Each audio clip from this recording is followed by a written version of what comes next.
There is a moment, somewhere deep in the mountains of feudal Japan, where the wind moves through the cedar trees and everything goes still. And in that stillness, a figure stands, composed, patient.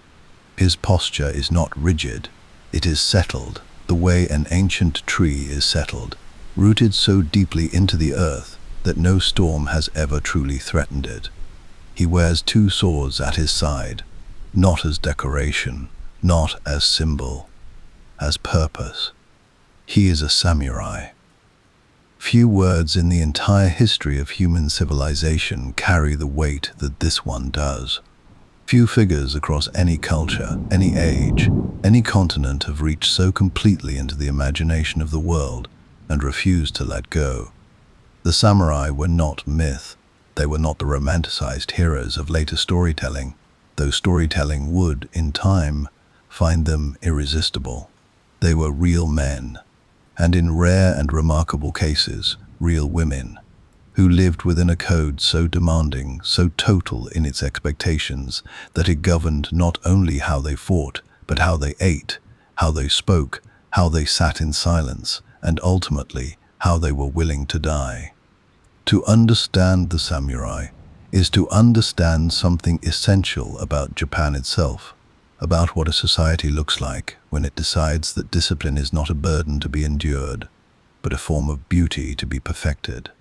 The word samurai derives from the old Japanese verb saburo, meaning to serve, to attend, to wait upon one of high standing. And that etymology tells you everything. Before the samurai were warriors, they were servants. Before they were feared, they were loyal. Their entire identity was constructed around the concept of absolute devotion to their lord, their daimyo, and through him to something larger than themselves, a social order, a spiritual ideal, a vision of Japan itself. This was not blind obedience. It was something far more demanding than that. It required a warrior to subordinate his own desires, his own fears, his own survival instincts to a higher obligation. And that is a thing most human beings, in any era, are simply not capable of. Those who were capable became legends. Japan in the classical period was not a peaceful country. From roughly the 8th century onward, the imperial court at Kyoto held nominal power over the islands, but the land itself was fractured, a patchwork of competing clans, regional lords, and territorial ambitions that made conflict not the exception, but the condition of life. It was out of this crucible that the warrior class rose. The great noble families needed men who could fight, yes, but more than that. They needed men who could be trusted absolutely, men who would not break, men who, if given a sword and told to hold a mountain pass, would hold it or die where they stood. The training that produced such men was, by any measure, extraordinary. It began in childhood, often as young as 5 or 6 years of age, and it did not end. A young boy destined for the samurai class would be placed under the instruction of seasoned warriors and scholars alike, because the samurai ideal demanded both sword and mind in equal measure. He would study kenjutsu, the art of the sword. He would study kyujutsu, the art of the bow. He would practice on horseback until the movement of riding and the movement of combat became a single, seamless action. He would learn to swim in full armor. He would learn to endure cold, hunger, exhaustion, and physical pain without complaint, because a warrior who could be broken by discomfort was a warrior who could be broken in battle. But he would also study calligraphy. He would study poetry. He would learn the tea ceremony, and he would sit with Zen Buddhist teachings until the nature of impermanence, the understanding that life is fleeting, that death is not an enemy, but simply the final moment, had settled so completely into his thinking that it no longer frightened him. This was the genius of the samurai tradition. It understood that the most dangerous warrior is not the one who is the strongest, but the one who has made peace with dying. A man who does not fear death is a man who cannot be threatened, and a man who cannot be threatened is truly free. The code by which the samurai lived would later be formalized under the name Bushido, the way of the warrior, loyalty, honor, respect, courage, benevolence, honesty, and above all, the willingness to accept death without flinching. These were not aspirational values in the way that modern societies speak of values, things to aim toward while falling comfortably short. For the samurai, these were daily standards. Failure to meet them was not embarrassing, it was shameful. And shame in the world of the samurai was a wound no sword could close. This is where we begin, not in the chaos of the battlefield, not in the grandeur of the castle halls, but here, in this understanding of what the samurai were before the first blade was ever drawn. They were a philosophy. They were a way of being human at its most disciplined, its most committed, its most uncompromising. Everything else followed from that. There is a particular quality to a country at war with itself. It is different from a nation defending its borders against a foreign enemy, different from the clean, directional grief of invasion. When a country turns inward, when neighbor fights neighbor, and the roads between villages become the roads between armies, something fundamental changes in the character of the people who survive it. They become harder, more watchful. They learn to read a room the way a sailor reads the sky, looking always for the sign that calm is about to become something else entirely. Japan spent well over a century living inside that condition. And it was inside that condition that the samurai became what history remembers them as. To truly understand the samurai at the height of their power, you must first understand the landscape they moved through. Feudal Japan was not one nation in the way that modern minds conceive of a nation. It was an archipelago of competing ambitions, dozens of powerful clans, each controlling their own domains, each maintaining their own armies, each watching the neighboring lord, the way a chess player watches an opponent who has just picked up a piece and not yet set it down. The emperor existed. His court existed. But real power, the kind measured in rice and steel and the number of armed men who would answer your call before dawn, belonged to the regional warlords, and those warlords needed warriors. What followed was an arms race, not of technology, but of human excellence. If your rival was training his samurai harder, you trained yours harder. If the clan across the valley had produced a swordsman of unusual skill, you found your own and improved him further. The result, over generations, was the refinement of a warrior class so capable, so specialized, so relentlessly honed toward the single purpose of armed conflict and strategic thinking, that they became something the world had rarely seen before and has not quite seen again since. The period that historians now call the Sengoku Jidai, the Warring States period, ran roughly from the mid-15th century to the early 17th. In those 150 years, Japan experienced almost continuous armed conflict. It was an era of shifting alliances and sudden betrayals, of battles fought in mountain passes and river deltas and rice paddies, still thick with the harvest no one would live to eat. It was brutal. It was relentless. And it was, in the most uncomfortable sense of the word, magnificent, because it forced the samurai tradition to prove itself not in theory, not in training halls, but in the blood and mud and absolute reality of war. The battles of this era were not small affairs. The samurai did not fight alone. They commanded armies, ashigaru, foot soldiers drawn from the peasant class, armed with spears and early firearms that had arrived through Portuguese traders in the mid-16th century. The introduction of the gun into Japanese warfare is one of the more fascinating complications in the samurai story, and we will return to it. But the samurai himself remained at the center of the military structure, the way a spine remains at the center of a body. He was the commander, the symbol, the standard, and often the decisive instrument of any engagement. What made the samurai so formidable in battle was not simply that they were skilled, though they were. It was that their skill was inseparable from their psychology. Enemies who faced samurai on the field reported something unsettling, an absence of visible fear. The usual human calculation of self-preservation, that instinct that makes men hesitate at the edge of danger, had been so thoroughly replaced in the samurai by training, by philosophy, by years of confronting the idea of death, until it held no particular terror, that they moved through violence the way water moves through its own channel, without resistance, without hesitation, as if they had always been going exactly here and nowhere else. This psychological dimension is not a romanticization added later by admiring historians.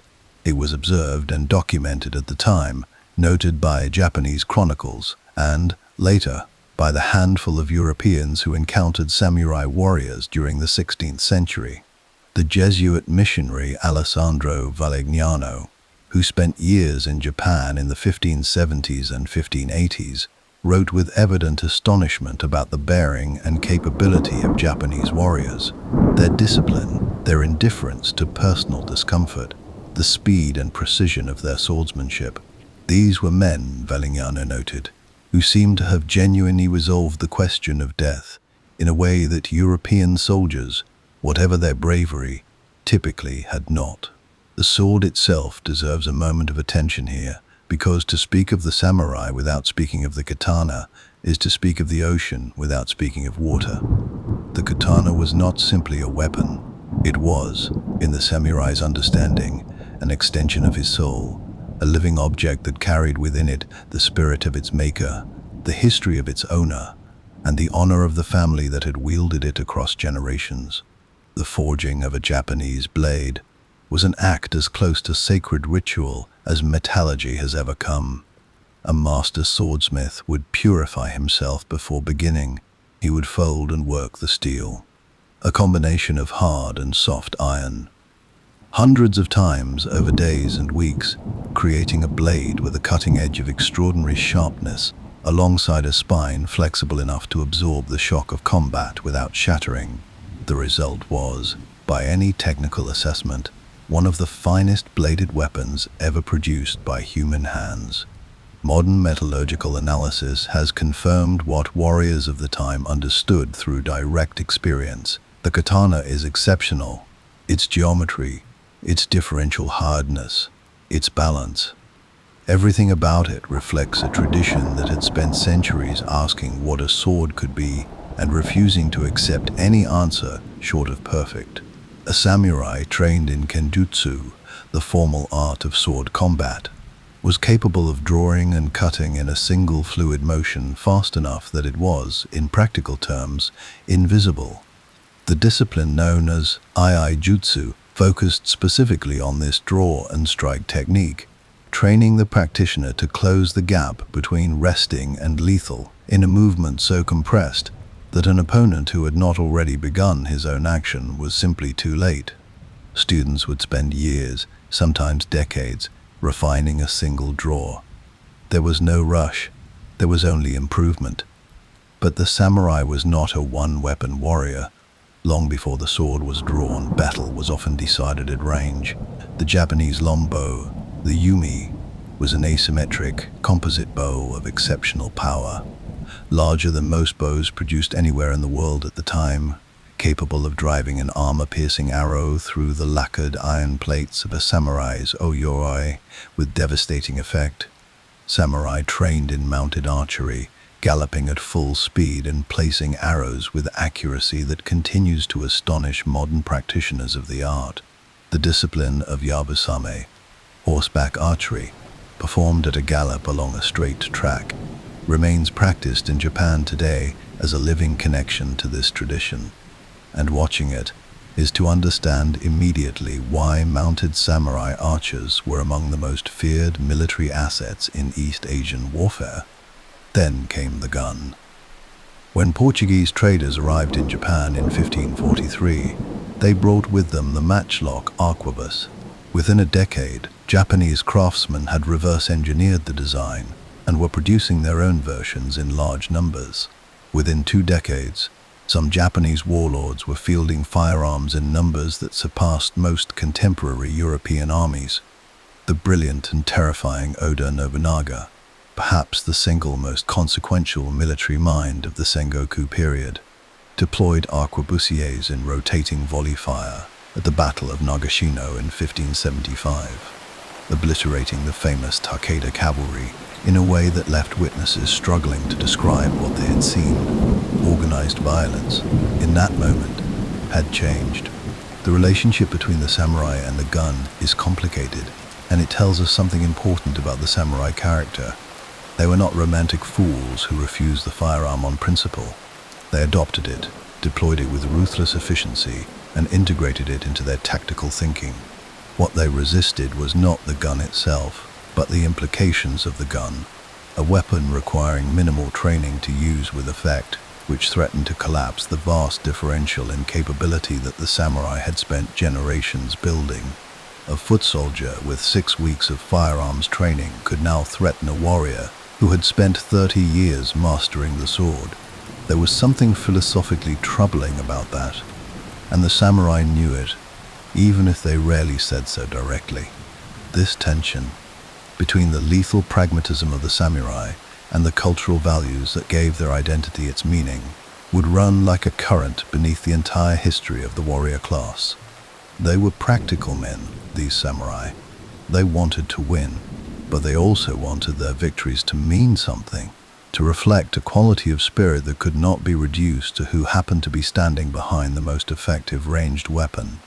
That desire to be excellent in a way that transcended mere efficiency is one of the things that makes the samurai so persistently compelling across the centuries. By the time the Warring States period drew toward its close, Japan was exhausted. 3 successive strongmen, Oda Nobunaga, Toyotomi Hideyoshi, and finally Tokugawa Ieyasu, had progressively unified the country through a combination of military genius, political brilliance, and an appetite for power that stopped at nothing.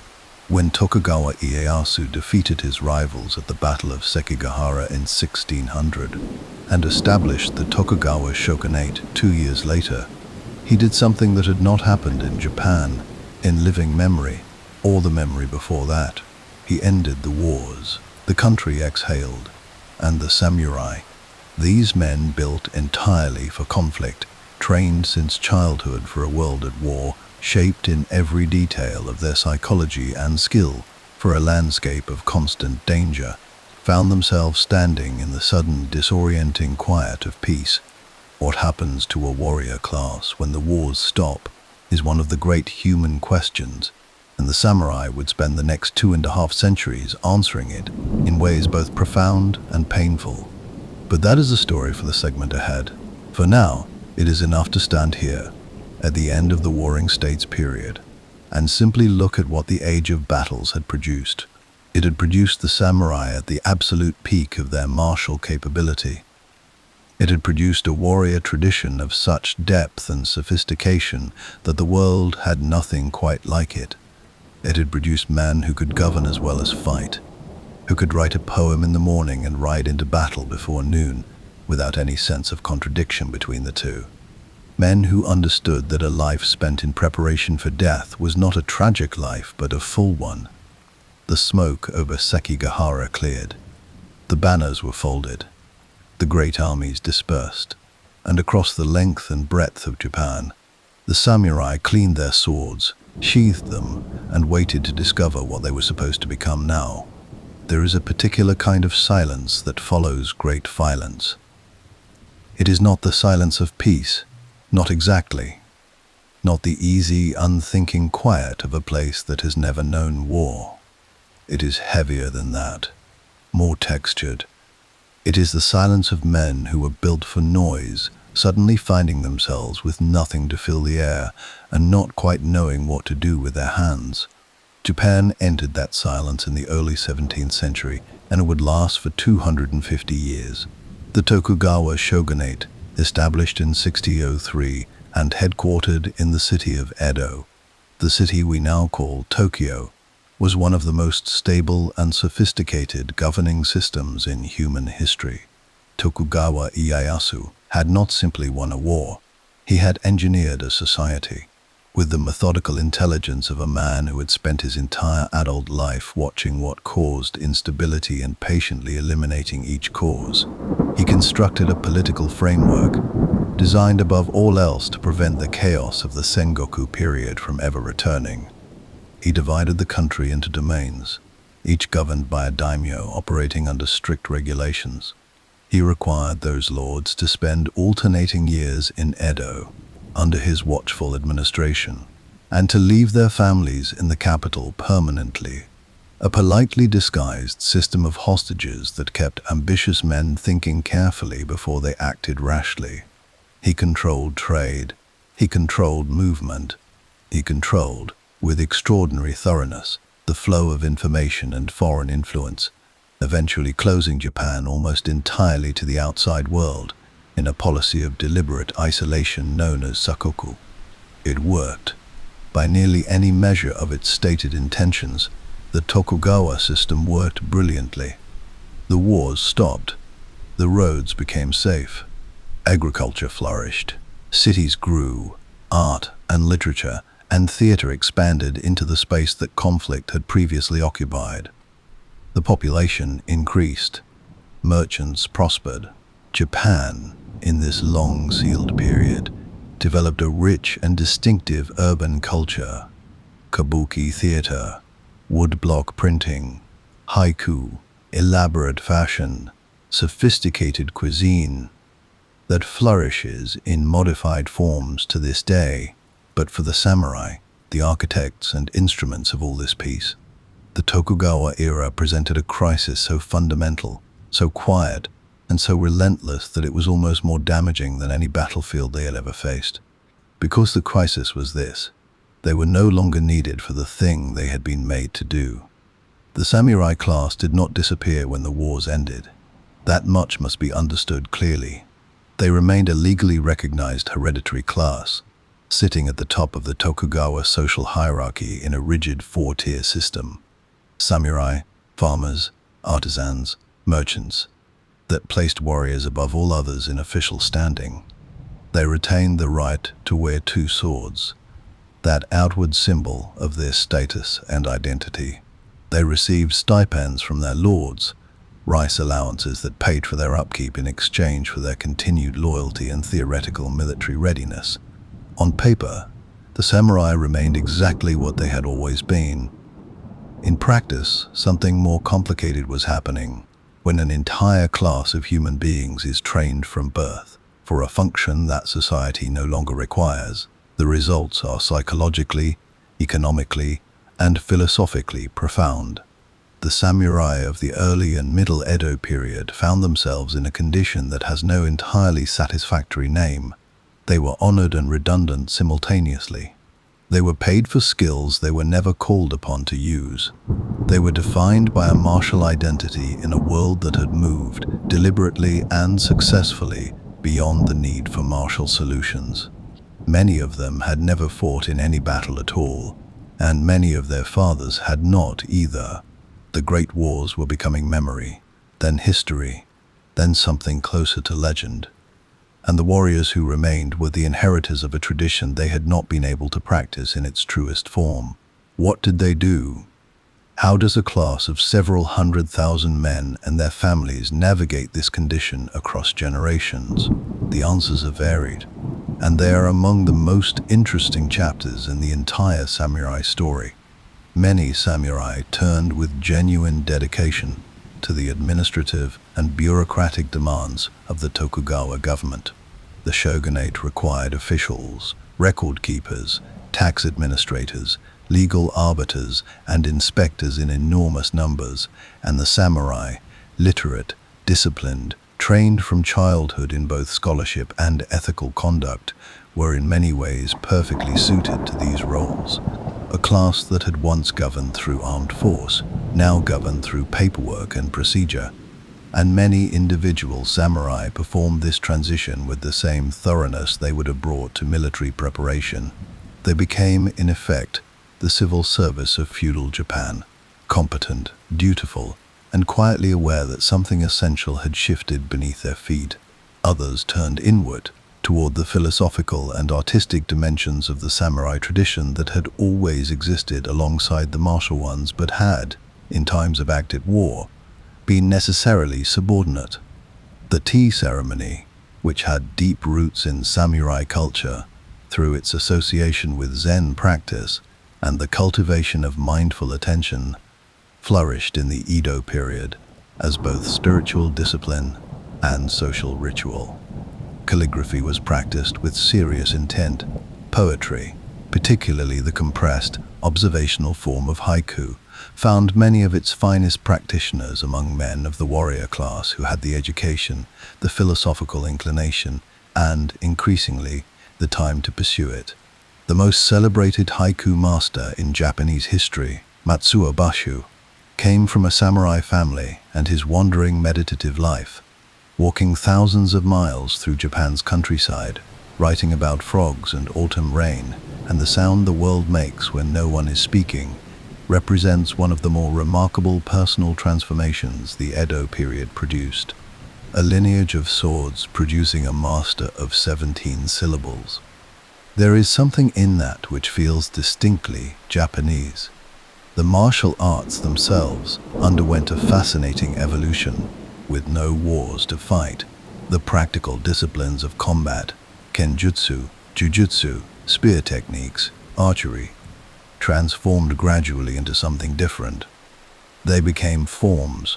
They became disciplines pursued for what they did to the practitioner, rather than what they enabled him to do to an opponent. The word jutsu, meaning technique, began in certain contexts to be replaced or supplemented by the word do, meaning way, a path, a mode of living, a form of self-cultivation. This linguistic shift was not merely semantic.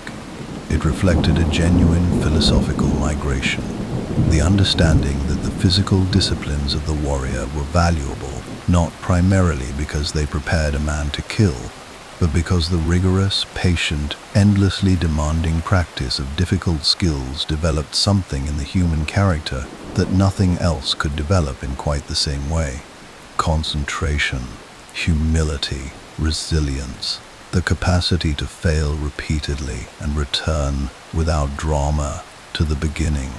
This is the philosophical inheritance that eventually gave the modern world judo, kendo, aikido, and karate, not as fighting systems, though they contain fighting systems, but as paths of self-development that happen to be expressed through the grammar of combat. The samurai of the Edo period, in their long-enforced peace, were working this out slowly and seriously, turning their tradition from a tool of war into a philosophy of human excellence. But not all of the samurai adapted so gracefully. An honesty about the Edo period requires acknowledging the darker currents that ran beneath its surface order. The stipend system that supported the samurai class was expensive, and as the decades stretched into centuries, many domains found themselves paying out more in samurai rice allowances than their agricultural revenues could comfortably sustain.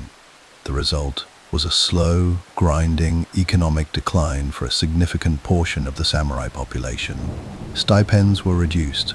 Classes that had once been comfortably supported found themselves in genuine hardship, unable to maintain the household, equipment, and appearances that their status theoretically required.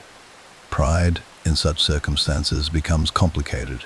A man who is publicly honored as a member of the warrior elite, while privately struggling to feed his children, is a man whose relationship to that honor is going to be, at minimum, ambivalent.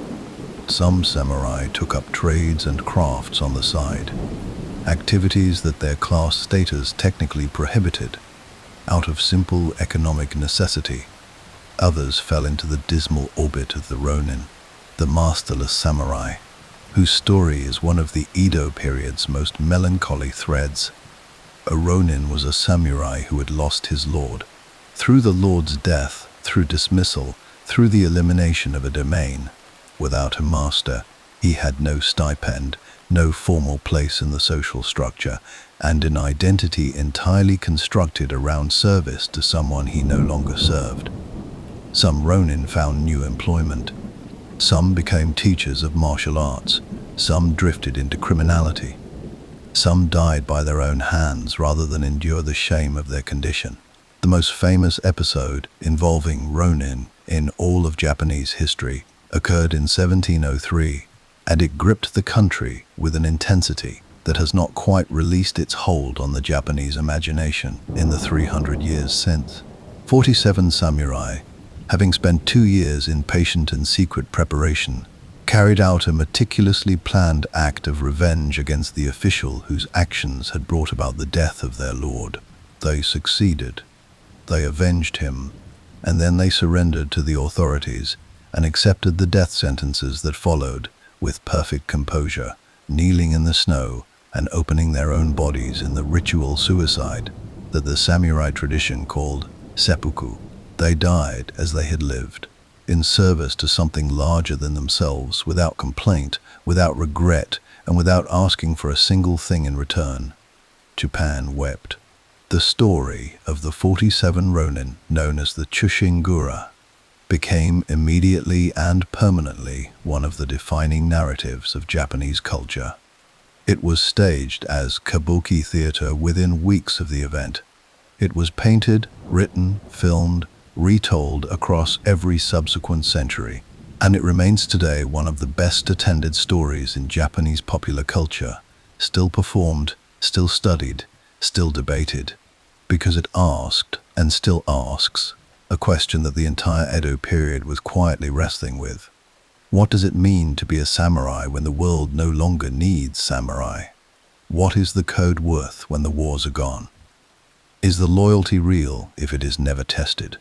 And if it is tested, in the way those 47 men tested it, at the cost of everything, what does that tell us about what is possible in a human life? The Tokugawa piece had, in its rigid brilliance, created an impossible tension at the heart of its own social order. It had preserved the samurai in amber, honoring them extravagantly for a role it had made structurally unnecessary. It had paid them to embody values that a peaceful, bureaucratic society could admire but rarely required. And in doing so, it had transformed the samurai from warriors into something more complicated, more reflective, and in certain ways more interesting. A class of men who had turned the disciplines of violence inward, toward the self, and found there something worth pursuing for its own sake. 2.5 centuries is a long time to live inside a contradiction, but nothing lasts forever. Not even the most careful, the most thorough, the most intelligently constructed piece. The outside world was coming. And when it arrived, the silence that the Tokugawa had so painstakingly maintained would shatter in a way that no one inside Japan was prepared for, and the samurai would face a transformation more radical than any battle had ever demanded of them. There are moments in history that do not announce themselves gradually. They do not arrive as a slow accumulation of pressure, building over seasons and years until the eventual breaking point feels, in retrospect, almost inevitable. Some moments arrive all at once, sudden, enormous, and so completely outside the framework of existing understanding that the people who witness them have no immediate language for what they are seeing.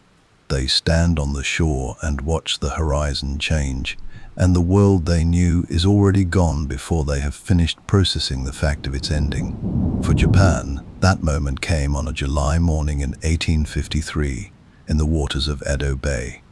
4 warships appeared. They were unlike anything the watching crowds on the shoreline had ever seen. They were not sailing vessels dependent on wind and favorable conditions.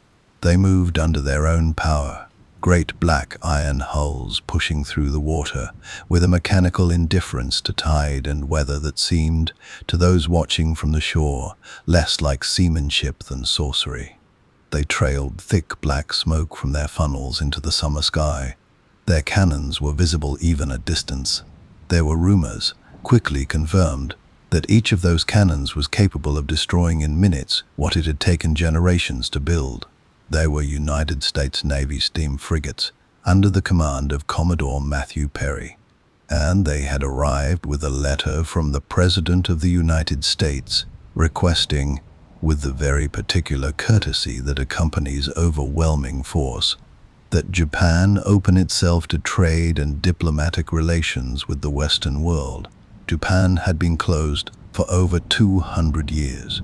The Sakoku policy of the Tokugawa shogunate had sealed the country with extraordinary thoroughness, restricting foreign trade to a tiny Dutch outpost on an artificial island in Nagasaki harbor, prohibiting Japanese citizens from traveling abroad, and maintaining a deliberate, principled distance from the industrializing world that had been transforming Europe and North America with accelerating speed.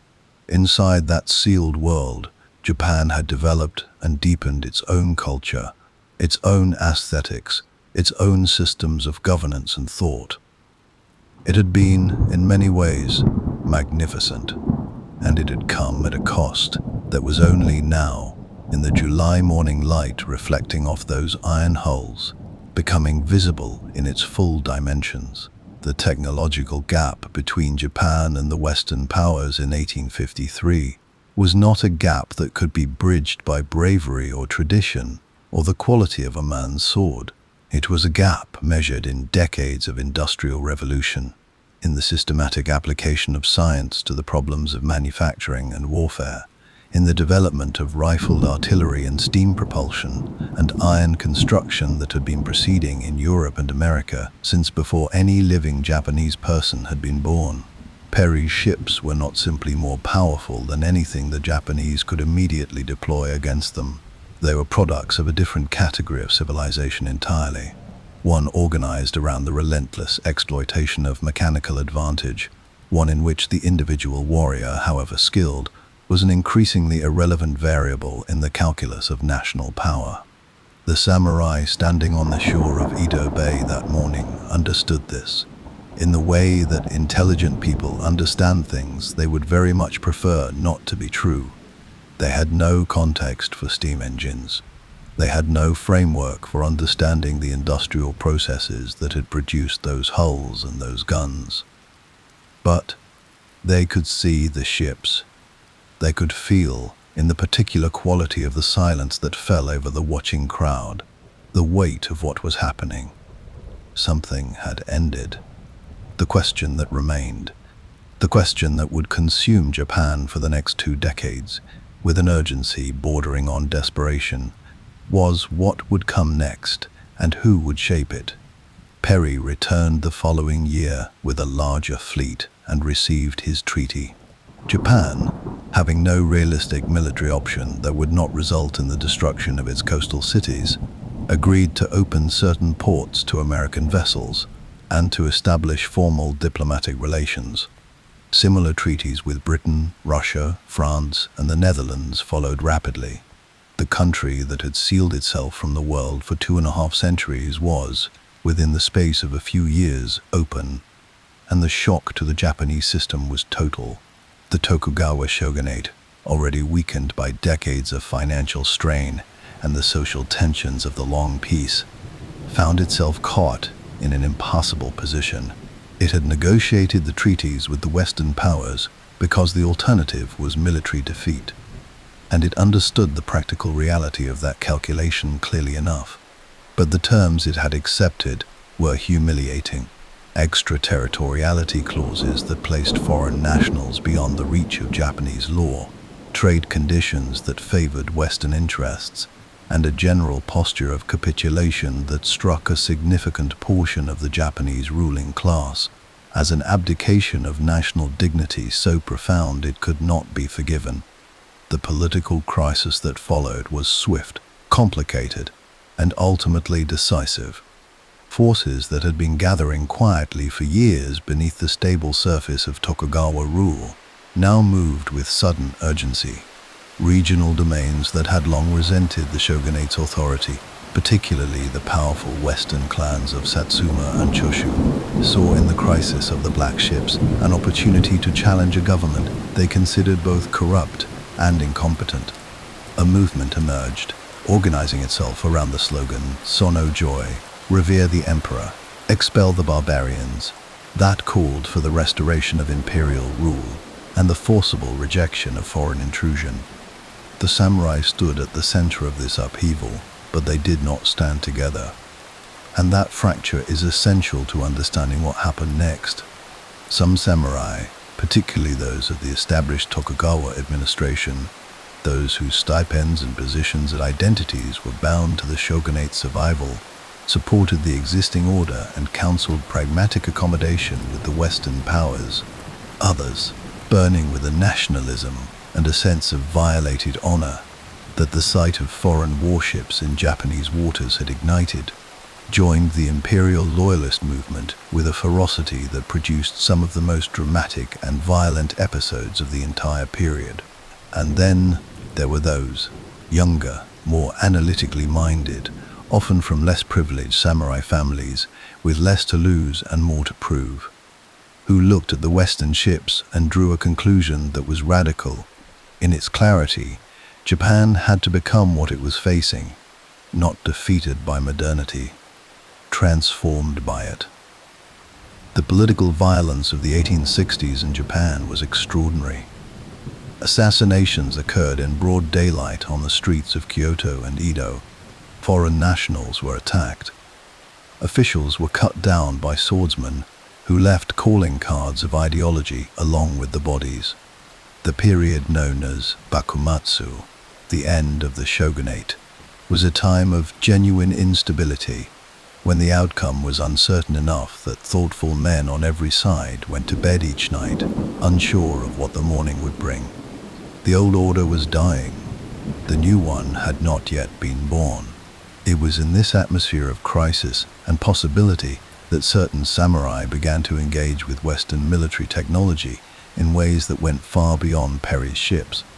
Young men from Satsuma and Choshu traveled abroad, illegally at first, at enormous personal risk, in direct violation of laws they had decided to break because the alternative was ignorance, to study in Europe and observe the industrial and military systems of the West. What they found confirmed both their fears and their convictions. Britain and France and the other Western powers were not simply more technologically advanced in their weapons. They were organized differently at the deepest level. Their economies, their education systems, their bureaucracies, their conception of the relationship between the individual citizen and the national project. To match them militarily, Japan would have to match them structurally. Half measures would not be sufficient. There were samurai who took this message to heart and acted on it with the same total commitment they had been taught to bring to everything. And there were samurai who heard the same message and chose instead to respond in the only language they fully trusted. The final confrontation between Old Japan and New came in 1868 and 1869, in the conflict now known as the Boshin War. Imperial loyalist forces, armed with modern rifles and organized along Western military lines, and crucially, drawing on the political and military talent of reform-minded samurai from Satsuma and Choshu, moved against the Tokugawa shogunate in a campaign that lasted 15 months and ended with the last Tokugawa forces making their final stand in the far north. The shogunate fell. The emperor was restored to formal power. The era that followed, the Meiji period, named for the young emperor Mutsuhito, who became its symbol and its figurehead, would transform Japan more rapidly and completely than anything in the country's history. But before we step into that transformation, we must pause here for a moment, because in the final battles of the Boshin War, and in certain episodes that followed in its aftermath, we see something that deserves to be witnessed with full attention. We see samurai who understood perfectly well that the world had changed beyond recovery, who knew with absolute clarity that the swords they carried and the skills they had spent their lives developing were no longer decisive instruments of national power. Choose to fight anyway, not out of stupidity, not out of denial, but out of something that the samurai tradition had always placed above survival: the refusal to become something other than what they were. The most haunting of these episodes involves a man named Hijikata Toshizo, vice commander of the Shinsengumi. a special police force of elite swordsmen that had served the Tokugawa cause with ferocious dedication throughout the Bakumatsu years. As the imperial forces closed in from all directions and the Tokugawa cause became militarily hopeless, Hijikata continued to fight. He retreated north with the remnants of the loyalist forces, crossed to the island of Hokkaido, and there participated in the establishment of the short-lived Republic of Izo, a final, doomed redoubt of the old order on Japan's northern frontier. He died in battle there in May of 1869, leading a cavalry charge against riflemen. He was 34 years old. There is a photograph of Hijikata Toshitsu, taken sometime in the 1860s. He wears Western-style clothing. His expression is composed, watchful, entirely without self-pity. He looks like a man who has made the calculations and arrived at his conclusions and is at peace with where they have led him.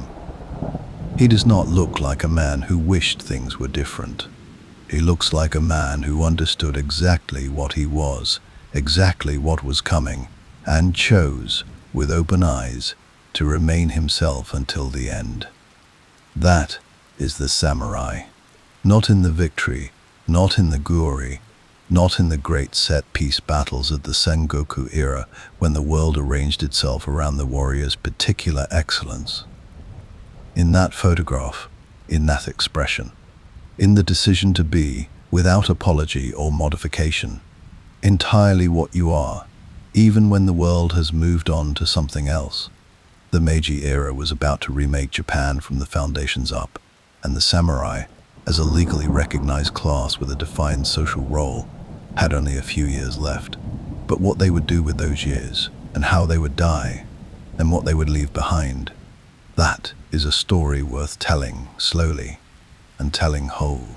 There is a particular cruelty in being made obsolete by progress you yourself helped create. It is one thing to be swept aside by forces entirely foreign to you, by enemies who share none of your values and owe you nothing. It is another thing entirely to watch the world you fought, to build deliberately dismantle the place you had within it, to have been the instrument of a revolution, and then to discover, in the revolution's aftermath, that the instrument is no longer required, that the hand that wielded you has set you down and reached for something else. This was the condition of the samurai in the first decade of the Meiji era, and understanding it requires sitting with a level of historical complexity that resists easy summary, because the men who abolished the samurai class were not the samurai's enemies. In many cases, they were samurai themselves. The Meiji Restoration of 1868 was not a popular uprising from below. It was not peasants storming the gates of feudal power. It was a revolution carried out by a relatively small group of extraordinarily capable men, most of them from samurai backgrounds, many of them trained in the classical warrior traditions, who had concluded, through a combination of cold analysis and genuine patriotism, that Japan's survival as an independent nation in a world of aggressive imperial powers required the total reconstruction of the Japanese state. Everything had to change. The economy, the legal system, the military, the educational apparatus, the social hierarchy, the relationship between the individual and the nation. Everything. And it had to change fast, because the Western powers were not going to wait politely while Japan took its time deciding how to modernize. The architects of the Meiji state moved with a speed and purposefulness that still astonishes historians who study the period. Within years of the Restoration, they had sent hundreds of students and officials abroad to study Western institutions. They had hired foreign experts, engineers, educators, military advisors, legal scholars, to help build the new Japan from the inside. They had established a national postal system, a railway network, a telegraph infrastructure, newspapers, banks, and a modern conscript army modeled on the Prussian military system. They had written a constitution. They had, in almost every measurable dimension, dragged Japan from the feudal world into the modern one through sheer, sustained, organized will. And in doing all of this, they had systematically removed the foundations upon which the samurai class had rested for 7 centuries. It happened in stages, each one logical, each one presented with careful political framing, each one landing on the samurai community with the force of something that cannot be taken back. In 1871, the domain system was abolished and replaced with centrally administered prefectures, eliminating at a stroke the feudal lords whose service had given the samurai their entire social purpose. In 1873, universal military conscription was introduced, creating a national army in which every able-bodied male citizen served regardless of class. An army in which the hereditary warrior's claim to special military status was formally and explicitly dissolved. That same year, samurai stipends were reduced significantly, and 2 years later they were converted into government bonds that could be redeemed, but that severed the living, annual connection between the warrior class and its economic support. In 1876, the government issued the Sword Abolition Edict, the Heitori, prohibiting anyone outside the new national military and police forces from carrying swords in public. The sword, the thing the samurai had carried since childhood, the object that his entire identity and philosophy had organized itself around, the outward sign of everything he was and stood for and had sworn to uphold, forbidden, in public, by the government of Japan. If you wanted to identify the single moment when the samurai ceased to exist as a living social reality rather than a historical memory, that edict is probably it. The sword was not merely a weapon, it was the samurai. To be forbidden from carrying it was not a restriction on armament. It was an announcement, issued in official government language, that the category of human being who carried that sword no longer had a place in the new Japan. The reaction across the samurai community varied as widely as human beings vary when confronted with the dissolution of everything they have been. Many samurai, particularly those who had been part of the reform movement, those whose analytical intelligence had driven the restoration in the first place, accepted the new order with the pragmatic resignation of men who had themselves designed it and understood its necessity. They took positions in the new government, the new military, the new educational institutions. They brought to these roles the discipline, the literacy, and the ethical seriousness that the samurai tradition had cultivated in them. And in doing so, they shaped the character of the Meiji state in ways that outlasted the class itself. The values of the samurai, loyalty, duty, self-discipline, the subordination of individual desire to collective obligation, migrated from the warrior class into the broader culture of modern Japan, where they took new forms but retained recognizable substance. Others struggled profoundly. Men who had no administrative skills and no interest in acquiring them. Men whose entire sense of self had been constituted by the sword and the code and the social recognition that came with both, who found themselves in the new Japan without a function, without adequate income, without the deference that had once been automatically extended to their class, without any framework for understanding who they were now that the framework had been officially dismantled.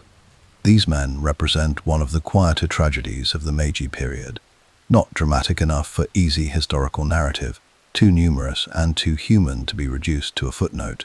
They fell into poverty, into irrelevance, into a kind of identity grief that the Japanese language of the time had no precise term for, but that its literature recorded with unflinching clarity. The merchant class, which the old social hierarchy had placed below the samurai in formal standing, was now visibly thriving in the new commercial economy, while the hereditary warrior elite, stripped of stipends and status, watched from positions of increasing disadvantage. The inversion was not lost on anyone. And then there were those who fought back. The 1870s saw a series of samurai rebellions across the Japanese southwest. Men who had concluded that accommodation was impossible, that the Meiji government had betrayed everything the restoration had been supposed to represent, and that the only response available to a warrior was the one that had always been available to a warrior. The rebellions varied in size and duration and character, but they shared a common logic: the belief that what was being done to Japan in the name of modernization was a form of destruction, and that the men doing it needed to be stopped. The largest, the most serious, and the most historically resonant of these rebellions centered on a man whose life represents the most complete and most heartbreaking expression of the samurai ideal in its final hour. His name was Saigo Takamori, and there has not been, before or since, a more Japanese story. Saigo Takamori was, by any measure, one of the most remarkable men of his era. He was physically imposing, large by the standards of 19th century Japan, with a presence that contemporaries described in almost gravitational terms, as if the space around him reorganized itself in response to his arrival. He had been among the most important military and political figures of the Meiji Restoration itself, one of the key architects of the imperial loyalist victory, a man whose connections to the Satsuma domain and whose personal authority over its fighting men had been essential to the overthrow of the Tokugawa shogunate. He was, in the most direct sense possible, one of the men who had made modern Japan. He was also, in the depth of his character, incorrigibly, irreducibly samurai, not in the performative sense, not in the wearing of traditional clothing or the carrying of swords as fashion statement, in the genuine sense, in the sense that the values of the warrior tradition were not things he had chosen to adopt as identity markers, but things that had grown into him so completely that they were structurally indistinguishable from the man himself. Loyalty, above all, and a concept the Japanese call giri, duty, obligation, the debt one owes to those who have placed their trust in you, that he felt with an intensity that eventually made political accommodation impossible. Saigo had grown increasingly alienated from the direction of the Meiji government through the early 1870s. He had watched the systematic dismantling of the samurai class with a grief and anger he made no serious effort to conceal. He had disagreed, sometimes passionately, with specific government policies, particularly regarding the treatment of Korea.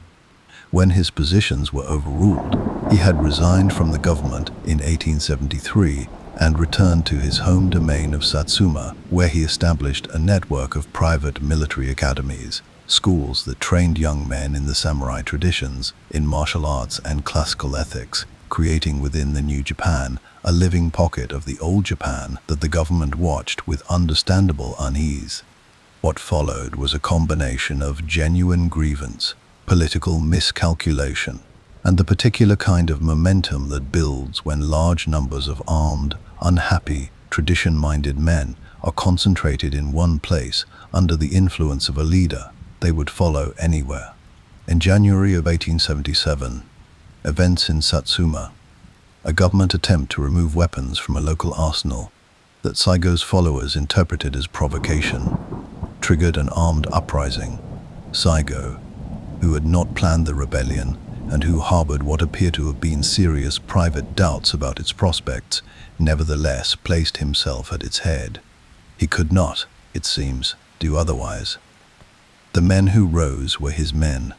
The cause, however imperfectly it expressed what he actually believed, was the cause he had lived by.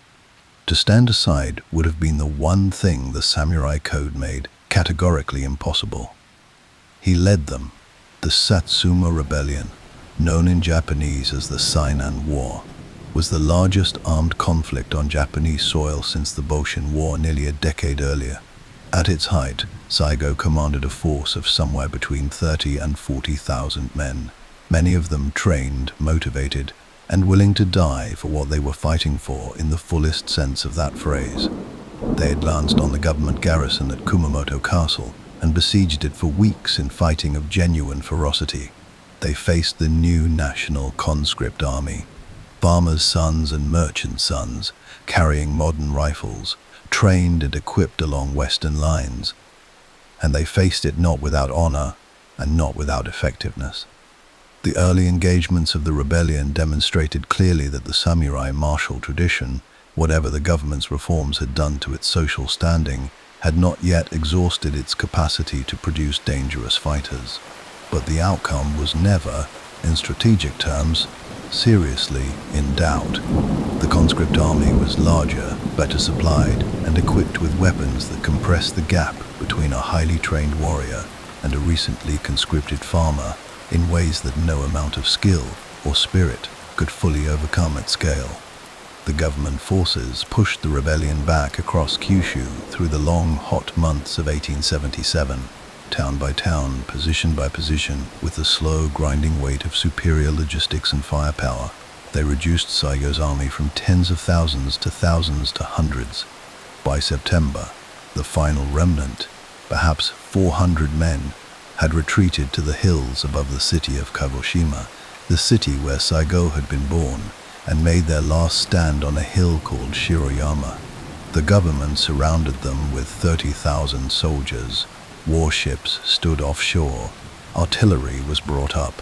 Before the final assault, the government commander sent a message to Saigo offering terms, an offer of safe conduct, of life, of the possibility of some future reconciliation. Saigo did not reply. In the early morning hours of September 24, 1877, the government forces attacked. The final battle lasted less than an hour.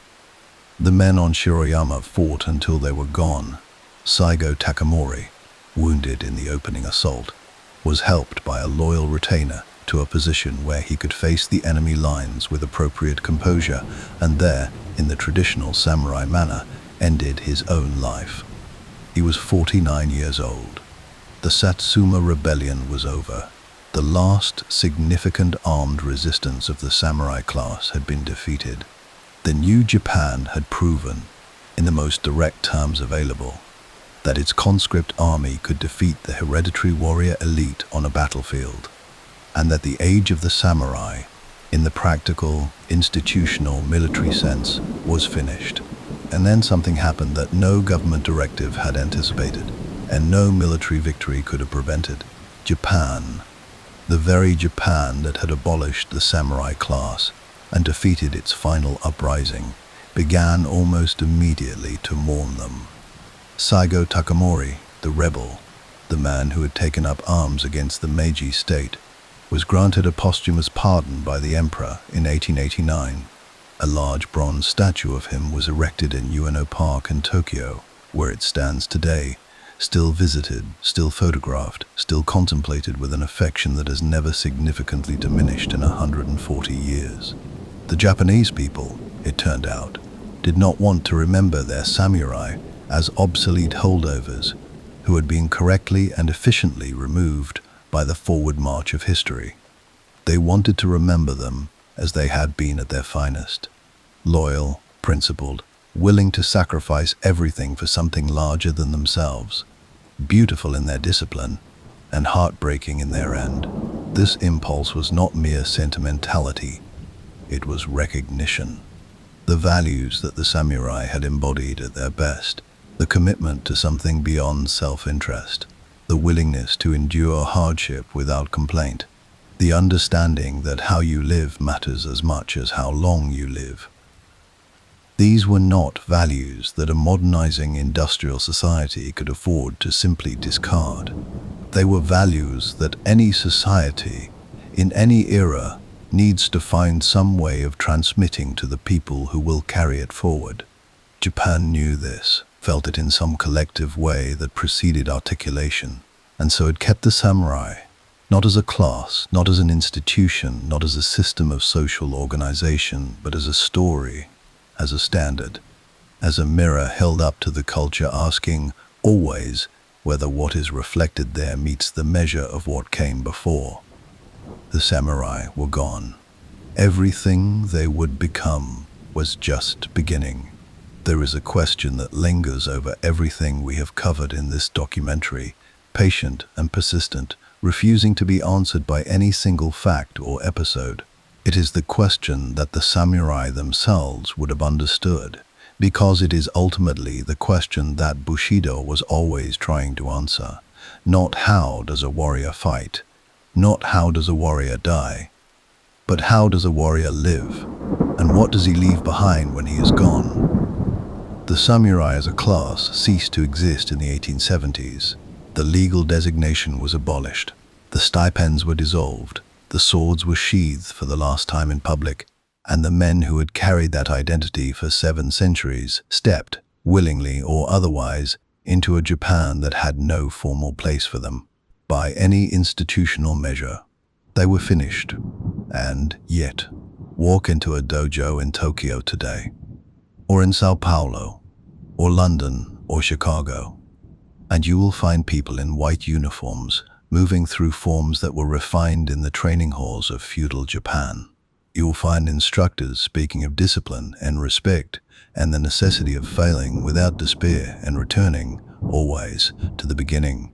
You will find children learning that how you bow matters, that how you fall matters, that the quality of attention you bring to a single movement, repeated 10,000 times, shapes the quality of attention you bring to everything else.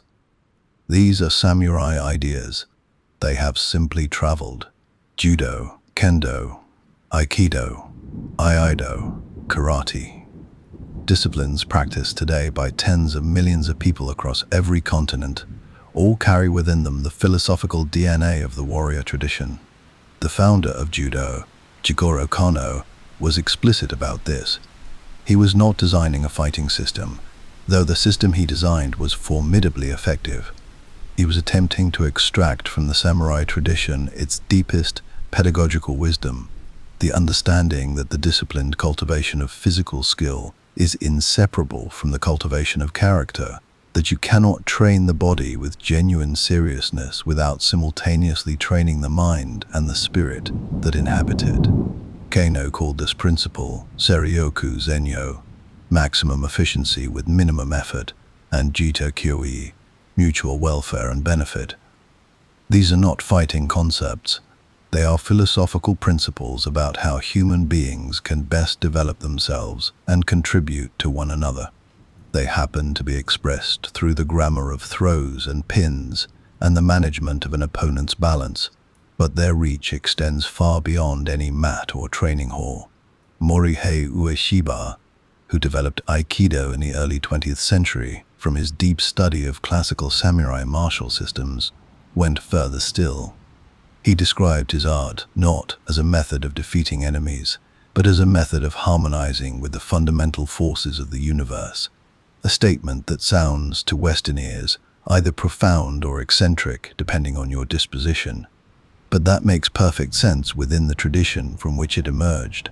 The samurai had always understood that the ultimate purpose of martial training was not destruction, but transformation. The sword was a means of cutting through the illusions of the self, the fear, the ego, the attachment to outcomes, as much as it was a means of cutting through anything physical. Ueshiba simply took that understanding to its logical conclusion. This philosophical inheritance flowed into modern Japan in forms that are not always immediately recognizable as samurai in origin, but that bear the tradition's unmistakable imprint.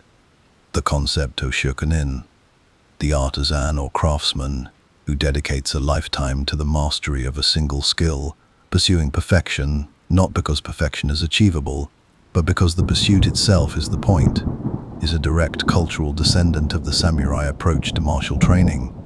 The sushi chef who has spent 40 years perfecting a single cut, the ceramicist who throws 10,000 bowls in search of the one that is entirely right, the gardener who tends the same trees for decades with the focused patience of a man performing a sacred duty. These people are working within an ethic that the samurai codified, and that Japanese culture internalized so thoroughly that it now feels simply like the Japanese way of doing things rather than the inheritance of a warrior class. In the corporate culture of modern Japan, observers have long noted qualities that seem anomalous by international comparison. An unusual depth of institutional loyalty, a willingness to subordinate individual ambition to collective function, a seriousness about professional duty that goes well beyond what financial incentive alone can explain. These qualities have complex origins and cannot be reduced to any single source. But the samurai tradition, with its absolute prioritization of loyalty over personal advantage, its insistence that how you perform your duty matters more than whether performing it serves your immediate self-interest, runs through the cultural foundations of modern Japanese professional life in ways that careful historians and sociologists have documented extensively. The samurai also traveled outward, beyond Japan, and what happened to them in the global imagination is one of the more remarkable stories of cultural transmission in the modern era. In the late 19th and early 20th centuries, as Japan opened to the world, and the world began to encounter Japanese culture with serious attention, the figure of the samurai captured something in the Western imagination that it had perhaps been looking for without knowing quite what to call it. Here was a warrior tradition that married physical excellence to philosophical depth, that demanded from its practitioners not just strength and skill, but wisdom and restraint, that understood violence as something requiring moral justification rather than mere tactical effectiveness. In an industrial age that was beginning to sense the spiritual costs of its own efficiency, that was starting to worry, beneath the noise of its progress, about what was being lost in the translation from the old world to the new. The samurai offered a vision of the warrior as something more than a weapon, as a complete human being. This fascination produced enormous amounts of cultural material across the 20th century, not all of it accurate, and some of it, frankly, absurd. Hollywood's relationship with the samurai ranged from the genuinely thoughtful to the comfortably exotic, and the image that traveled internationally was often simplified in ways that would have puzzled the actual historical samurai considerably. But underneath the simplifications, something real was being transmitted. The films of Akira Kurosawa, Seven Samurai, Rashomon, Yojimbo, Sanjuro, Kagemusha, Run, brought the samurai world to global audiences with a visual and moral intelligence that has influenced filmmakers on every continent and in every subsequent generation. George Lucas has spoken directly about Kurosawa's influence on Star Wars, and it is not difficult to see the samurai in the Jedi, the warrior class defined by a code rather than allegiance, carrying distinctive weapons requiring mastery and restraint, positioned between civilization and the forces that would destroy it. The samurai traveled into space. They became, in the global imagination, a kind of archetype. The disciplined warrior, the principled fighter, the man or woman who has chosen excellence and service over comfort and self-interest. Back in Japan, the relationship between the modern nation and its samurai past is tender in the way that all profound inheritances are tender, appreciated and complicated simultaneously, a source of pride that is never entirely uncomplicated by the awareness of what was lost and what was wrong in that vanished world, alongside what was admirable. The samurai system was hierarchical and often brutal. It oppressed those outside it. It demanded sacrifices from ordinary people that were not always freely given. The romantic image of the samurai requires the same honest accounting that any honest history requires. The acknowledgement that real human institutions contain real human failures alongside their genuine greatness. And yet the greatness was real. That is the thing that the most searching, most honest engagement with the samurai tradition keeps arriving at. The greatness was real. The men who trained for decades in pursuit of a perfection they knew they would never reach were doing something genuinely remarkable. The men who chose death over dishonor were expressing something about the human capacity for commitment that cannot be dismissed as mere fanaticism. The poets and painters and tea masters who happened to carry swords were demonstrating something about the compatibility of violence and beauty, of power and refinement, that the world has found instructive ever since. Perhaps what the samurai ultimately leave us is this: the understanding that how you do a thing matters as much as what you do, that the quality of attention and intention brought to any act, whether it is a sword cut or a bowl of tea or the sweep of a brush across paper, is not incidental to the act, but constitutive of it, that a life organized around the pursuit of excellence in something, anything, pursued with honesty and patience, and the willingness to fail and return and fail again, is a life that has found its shape and is living inside it fully. The cedar forests of feudal Japan are still there. The mountains that watched those training grounds are unchanged. The rivers that the armies crossed and recrossed across 5 centuries of war still move through the same valleys, indifferent to the passage of everything that has happened on their banks. And somewhere, in the quality of the light that falls through those trees, in the particular stillness of a Japanese morning before the world has gathered its noise, something of the samurai remains, not in the armor preserved behind museum glass, not in the tourist attraction or the movie poster or the video game, in the quality of attention, in the willingness to be present, completely and without reservation, in whatever moment you happen to be standing in. That is what they were, finally. Men and women who were present, who did not hedge or half commit or keep one eye on the exit, who brought themselves entirely to whatever they faced, the battlefield, the training hall, the tea room, the page, the final morning, and gave it everything they had. The samurai are gone. The way they showed us how to live is not